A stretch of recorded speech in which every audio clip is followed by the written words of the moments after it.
Olá, amigos. O Releitura dessa semana conversa com o médico infectologista Evaldo Stanislau. O assunto, claro, coronavírus, mas a gente vai falar também de outros temas. Evaldo, muito obrigado pela presença. O que já se sabe sobre o coronavírus?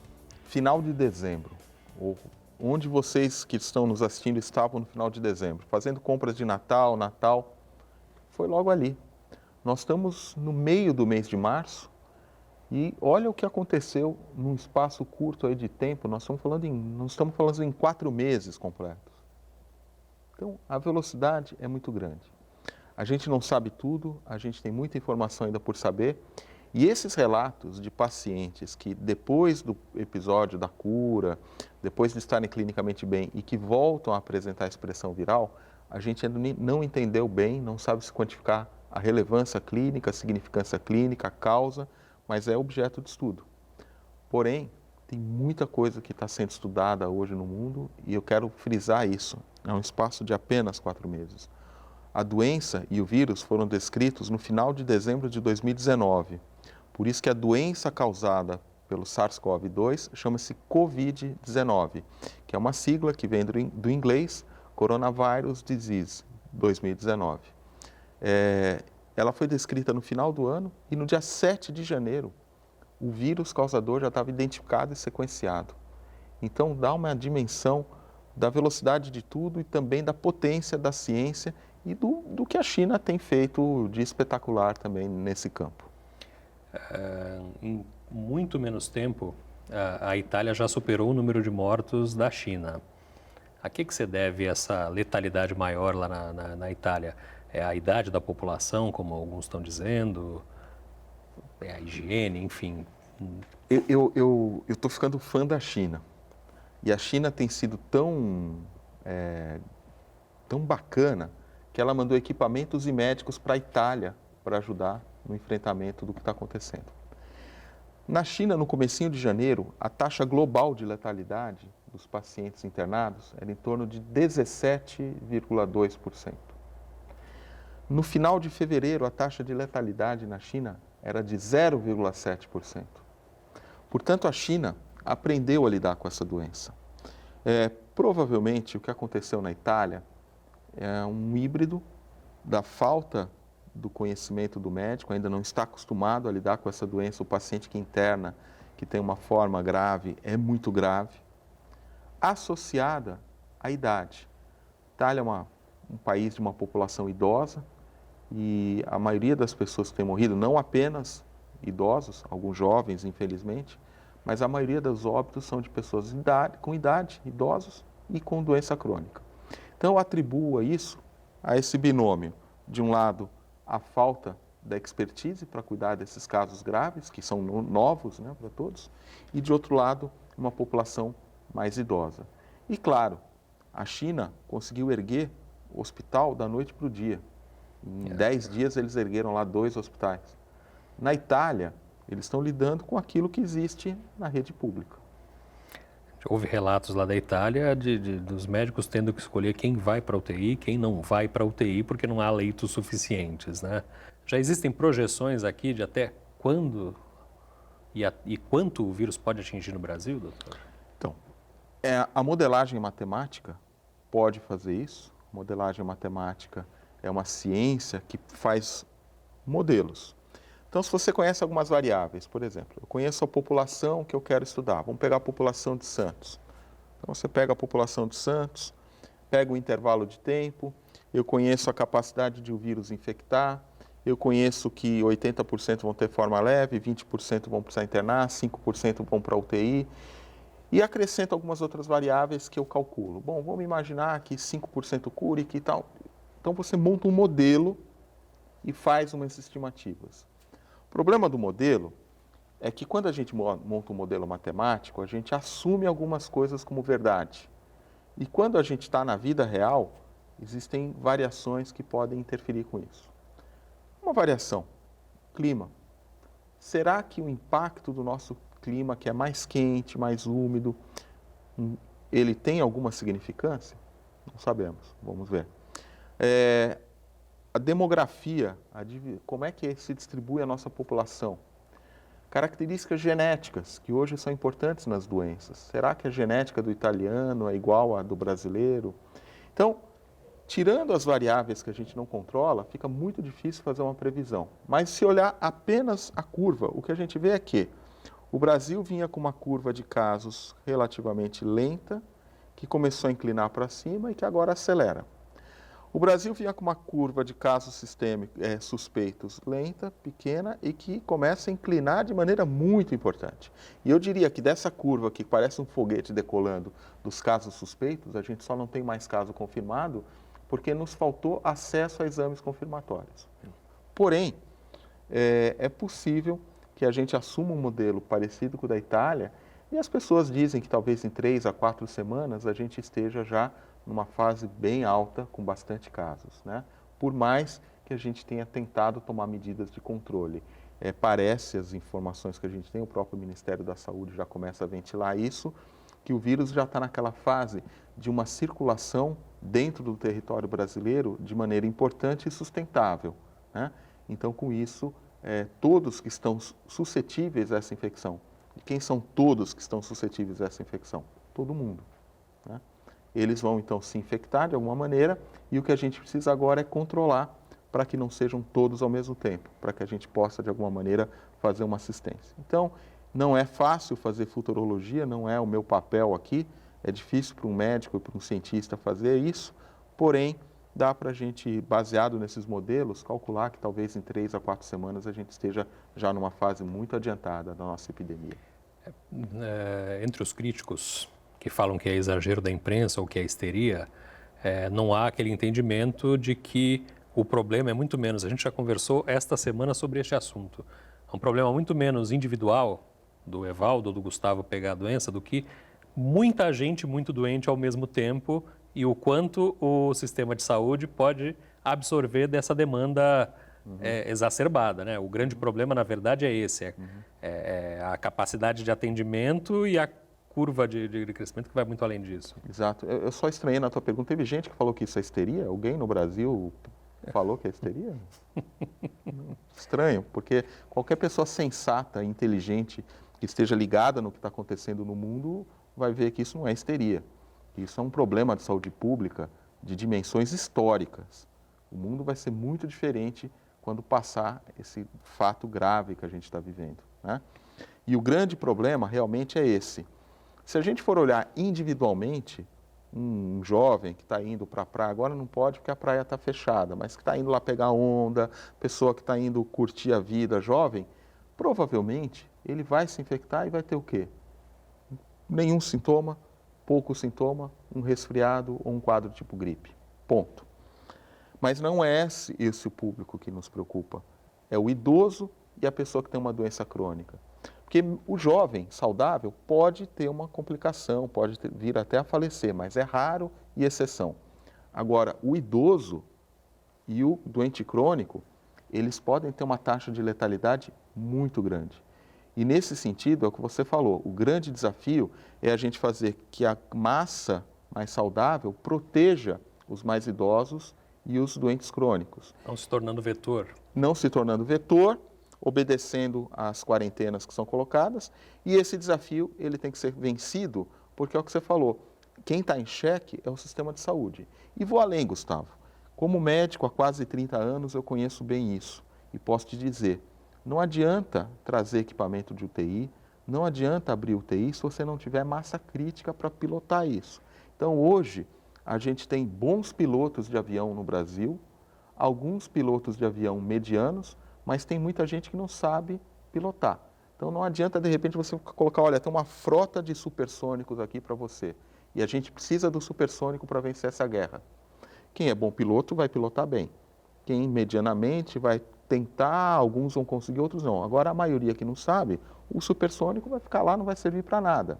Quem é o supersônico? São os equipamentos para UTI. Quem são os pilotos? Os médicos e a equipe de saúde. Então, o coronavírus, na forma grave, ele leva a uma pneumonia muito, muito complexa, alterações sistêmicas muito, muito complexas, que precisam de equipamento e de gente experimentada em como usar e cuidar de paciente grave.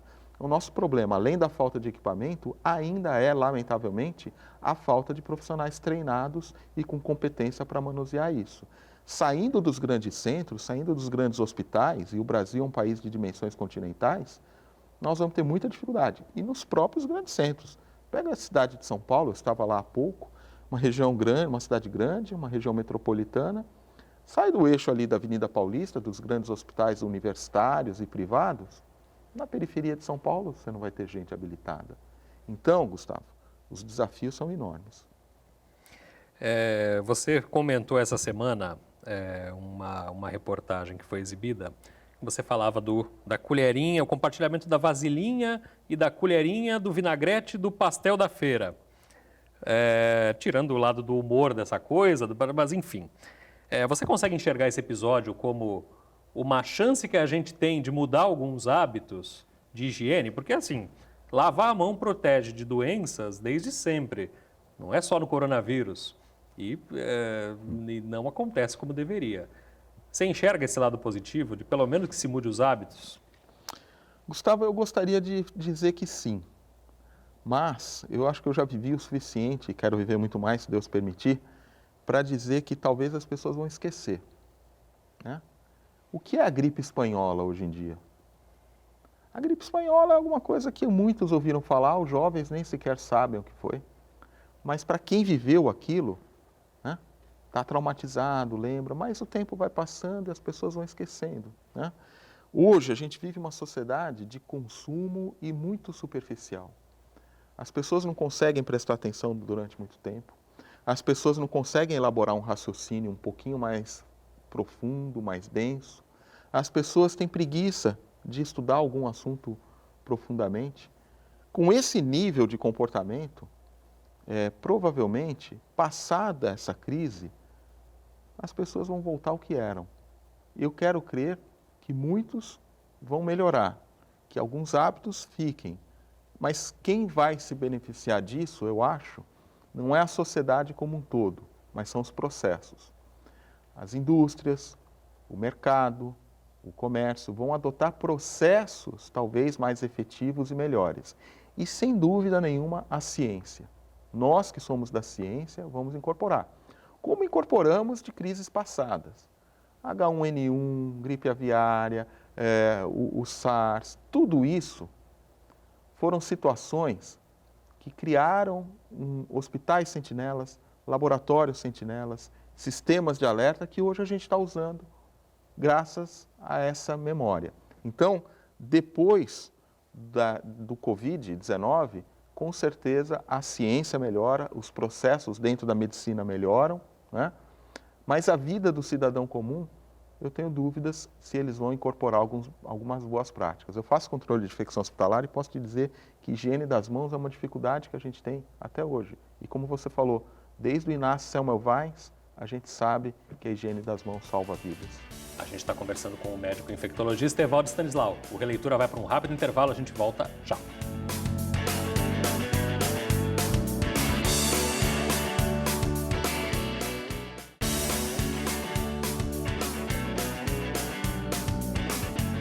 Olá, o Releitura dessa semana conversa com o médico infectologista Evaldo Stanislau.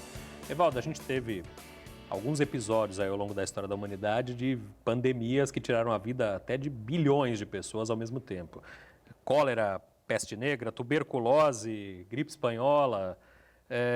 Existem fatores que fazem com que alguns vírus se alastrem de forma mais rápida do que outros? O que influencia nisso? A gente tem aí ciclos do ebola, de tempos em tempos o ebola aparece em algum lugar do mundo, dizima uma parte da população e desaparece por alguns anos. Como é que a gente consegue entender esse... Vamos falar assim, acho que tem dois componentes. O que o homem faz e o que a natureza faz. Começando pelo homem. O homem, hoje, ele está usando o planeta Terra de uma maneira tão... predatória, consumindo todos os recursos. Nós estamos acabando com o planeta Terra. O aquecimento global é uma realidade, a mudança climática, os oceanos aumentando o seu nível, mudando os ecossistemas de uma maneira geral, devastando as florestas, isso tudo impacta, tudo isso impacta. E outra coisa, aumentou tanto a expectativa de vida quanto a quantidade de pessoas vivas, né? Você tem mais gente e vivendo mais.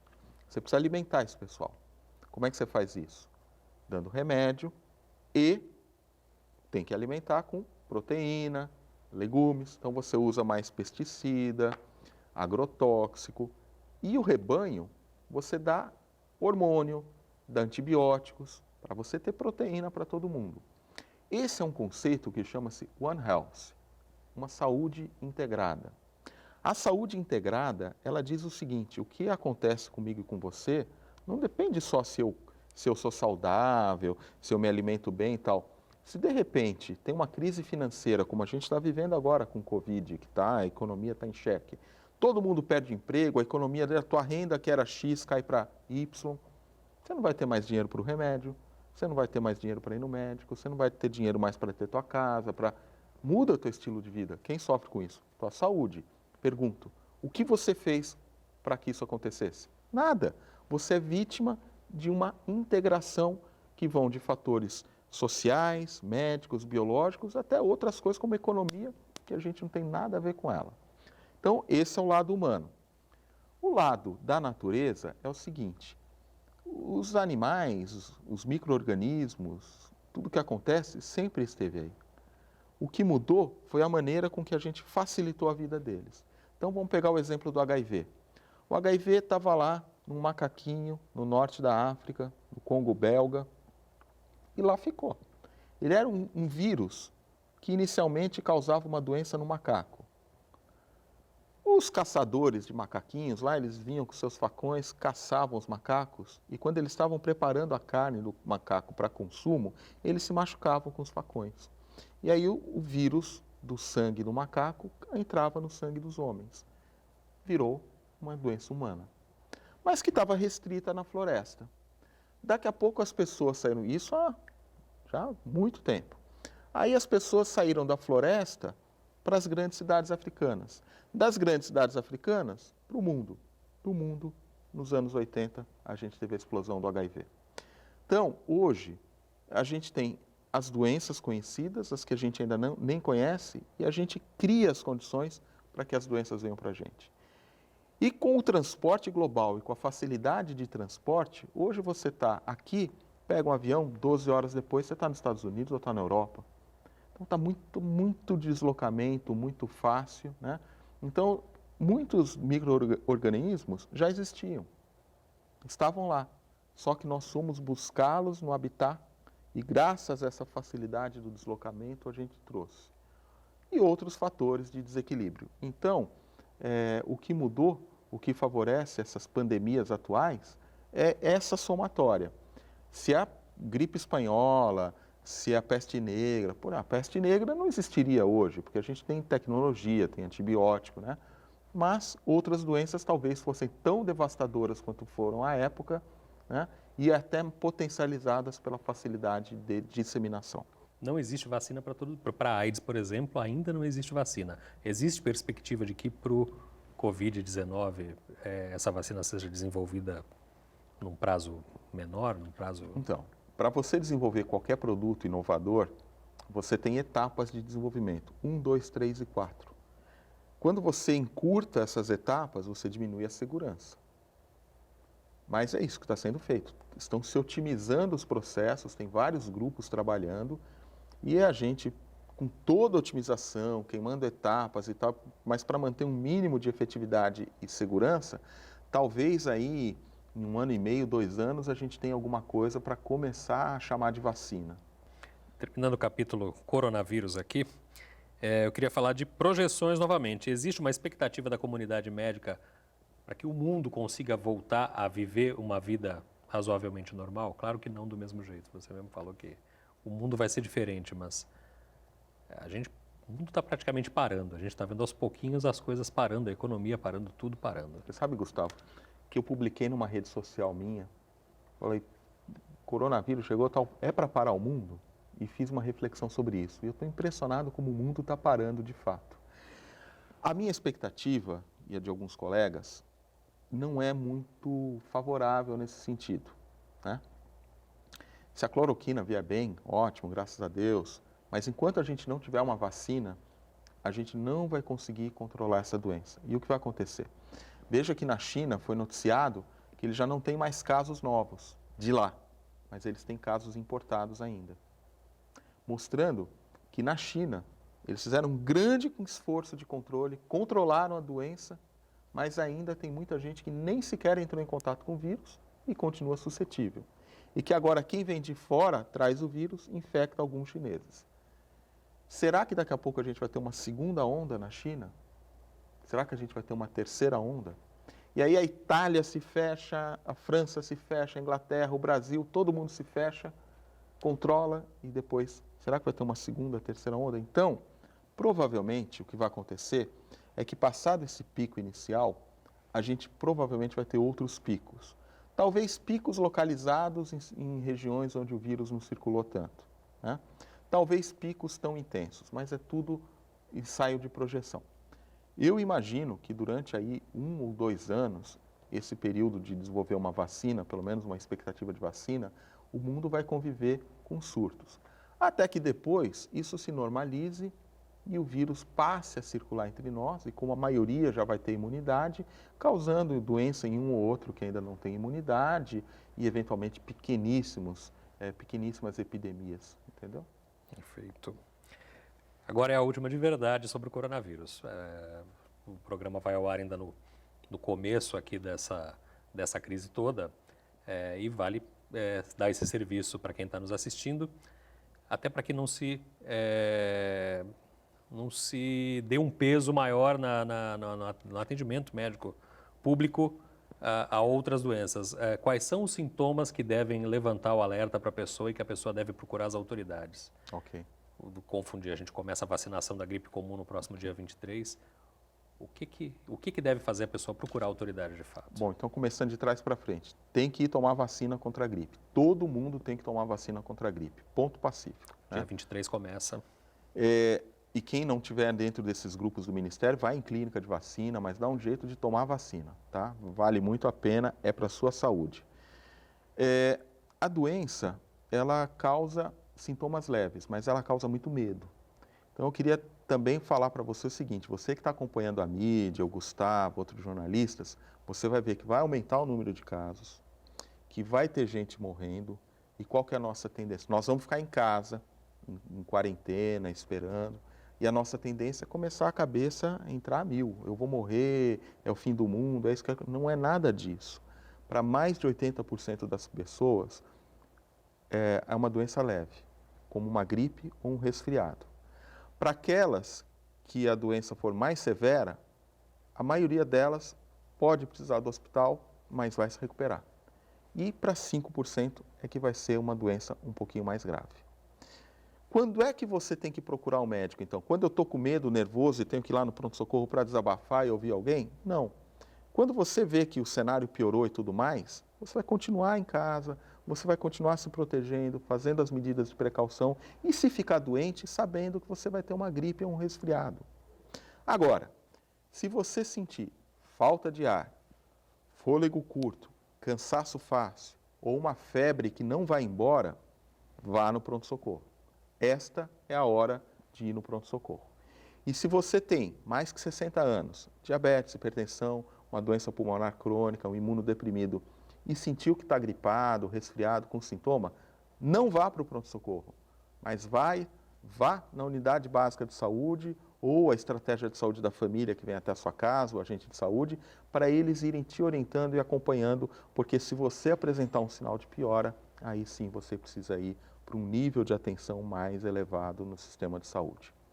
Perfeito. Encerramos o capítulo coronavírus, estamos chegando já no final do programa, mas eu queria terminar contando um pouco da tua história. Medicina era um sonho de infância? A medicina era um sonho de infância do meu pai. Meu pai é juiz de direito e eu cresci em meio a processos, livros de direito, e meu sonho era fazer direito e ser juiz. Mas eu, no terceiro colegial, vivi um episódio familiar, perdi um primo do meu pai, que para mim era como se fosse um tio Tunico, e eu vivi muito de perto aquilo. Tive um professor de biologia também, que ensinou a fisiologia, como o corpo humano funciona. E eu achei que eu não ia passar no vestibular de medicina, Mas eu falei, vou ver o que que dá, não vou prestar direito, eu vou prestar medicina por conta da importância. Eu percebi da importância do médico para a família e a beleza da fisiologia, de saber como o corpo humano funciona, né? E arrisquei. E com 17 anos eu passei no vestibular e fui fazer medicina e sou um homem bem feliz com essa escolha.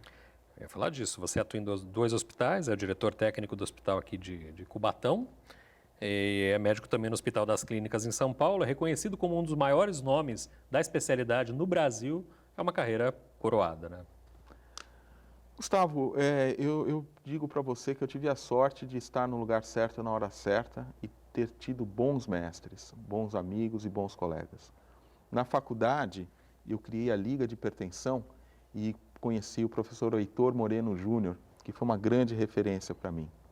Fiz residência de clínica médica aqui no Guilherme Álvaro, com o Dr. Joaquim, com uma equipe bacana, que foi muito boa para mim. No Guilherme Álvaro, eu descobri a infectologia lá onde tinham os pacientes com HIV, ainda naquela época que o HIV era um grande desconhecido, os pacientes ficavam depositados. Eu gostei muito do lado humano da infectologia, do desafio do HIV, e fui para o Hospital das Clínicas de São Paulo fazer residência. E lá conheci o professor Baroni, que foi o meu mentor no meu mestrado, no meu doutorado, e até hoje é um grande amigo e colaborador. E tive sorte de enveredar por caminhos que foram muito bons e que me trouxeram frutos e reconhecimento que eu nem sei se eu mereço tanto, mas que me dão muita alegria, porque a coisa que eu digo para os meus alunos, Gustavo, no final do dia, o que vale para nós médicos é a gente se achar útil, é quando a gente se sente útil. E eu tenho a felicidade de me sentir uma pessoa útil para a sociedade e para as pessoas. Toda certeza. Você se interessou também pela vida política. Foi vereador, foi candidato a vice-prefeito de Santos também. Essa paixão continua, Evaldo? Isso é uma coisa, talvez, do lado do direito, né? Daquela coisa de querer fazer justiça, de querer fazer o bem, né? E eu procurei, num momento da minha vida, eu tinha uma carga horária lá no Hospital das Clínicas muito grande. Por tudo isso que você falou antes, inclusive, que te emocionou, talvez você tenha procurado a política.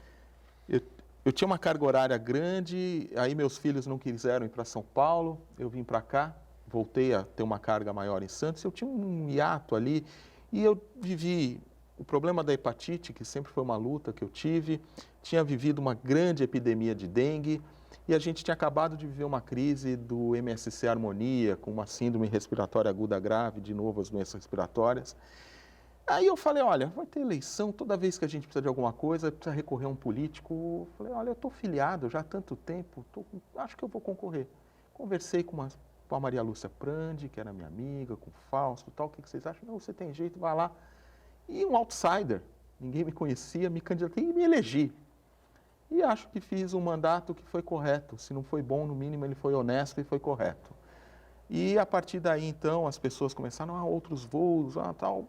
Eu até num determinado momento imaginei que sim, mas eu resolvi, a vida me deu um outro rumo, né? Eu estou com 2 filhos na faculdade, eu tenho meus compromissos como professor, como médico, e nesse momento a política para mim é uma paixão, é uma coisa que eu exerço como cidadania, nos bastidores faço as minhas articulações, conversas, acho que não sou uma pessoa irrelevante, até porque percebo que me respeitam, graças a Deus, mas disputas ou qualquer outro pleito, neste momento, não é uma coisa que faça parte dos meus planos. Eu estou muito focado em formar médicos, que são os meus alunos, formar os meus filhos, que estão na faculdade de medicina, os 2, e de concluir e seguir em frente em muitas tarefas médicas que eu estou envolvido. Você é médico 24 horas por dia ou dá tempo de ter outras paixões? Eu sou médico 24 horas por dia, mas eu tenho minha vida pessoal, minhas outras paixões, sem dúvida nenhuma. E quais são elas? Bom, eu gosto de correr, eu corro, eu adoro cinema, eu adoro ficar em casa vendo um bom filme. Uma paixão que, aliás, a gente compartilha e às vezes troca figurinha nas redes sociais também, né? Que é o cinema. Sem dúvida. Olha, eu agradeço demais a tua presença aqui. Acho que o fato de você ter se emocionado aqui foi muito legal. E fica aqui a homenagem ao trabalho dos infectologistas, as pessoas que arriscam a própria vida, inclusive, para que o mundo seja um lugar melhor, um lugar mais seguro, né, Valdo? Muito obrigado. Não vamos nos cumprimentar, que é uma tradição aqui, Não, em nome do... nós vamos quebrar essa tradição, Gustavo, porque para mim é uma grande honra, você é uma pessoa que eu respeito e esse programa talvez tenha sido um dos mais bacanas, se não o mais bacana que eu participei até hoje. Obrigado. Depois a gente passa um álcool gel. Né? Vai pro álcool gel depois. O Releitura dessa semana conversou com o médico infectologista Evaldo Stanislau. Agradeço a tua presença. A gente volta na próxima semana. Até lá.